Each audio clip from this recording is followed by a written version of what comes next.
Hello, everybody. Welcome to today's devotion for May 9th.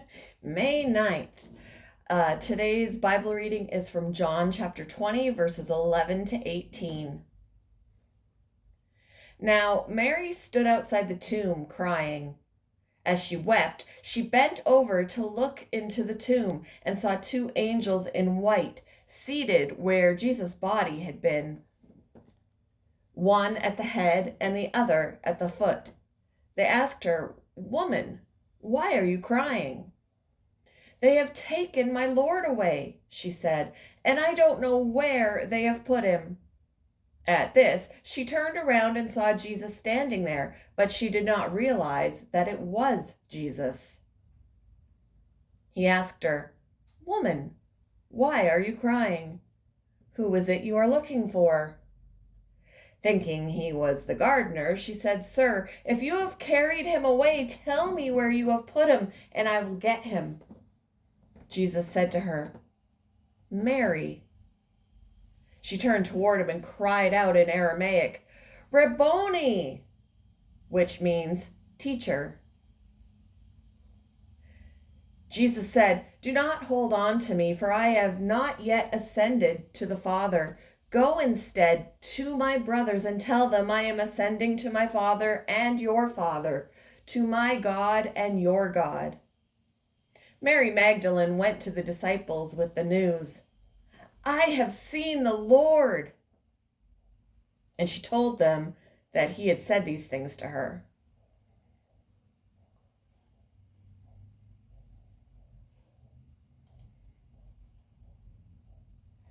Each of the gospel writers tell the story of Jesus' resurrection with varying details. Mary Magdalene is the only woman who's named in all four gospels.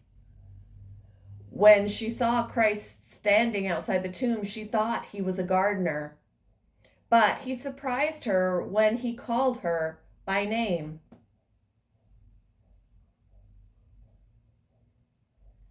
She then knew she was in his presence and embraced him.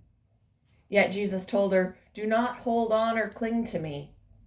She was to tell his disciples Christ said he was ascending to my Father and your Father, to my God and your God.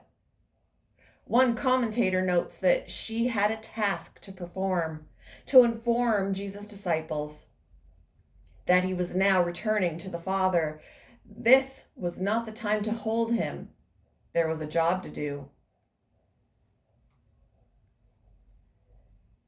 In the classic sports fantasy film Field of Dreams, the character Ray Kinsella encounters his late father as an athletic younger man. Upon seeing him for the first time, Ray comments to his wife Annie, "I only saw him years later when he was worn down by life. Look at him. What do I say to him?" The scene raises a question. What would it be like to see someone we have loved but now has died, vital and strong again? Mary Magdalene had that experience when she first met Jesus after he rose from the dead. Mary was weeping beside the empty tomb when she turned and saw Jesus standing there, but she did not realize that it was Jesus. Why didn't she recognize him? Perhaps because of the tears in her eyes, or because it was still dark.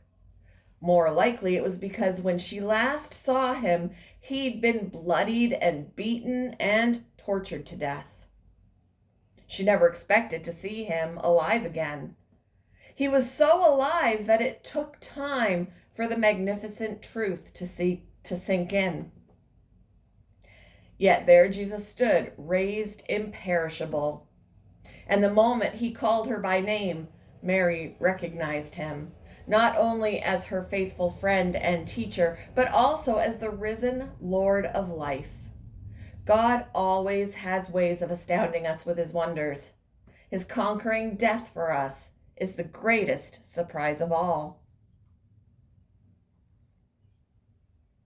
How has God surprised you? And how can you share his kindness to you with someone today? Thank you for joining me for today's devotion, and I hope you all have a wonderful day.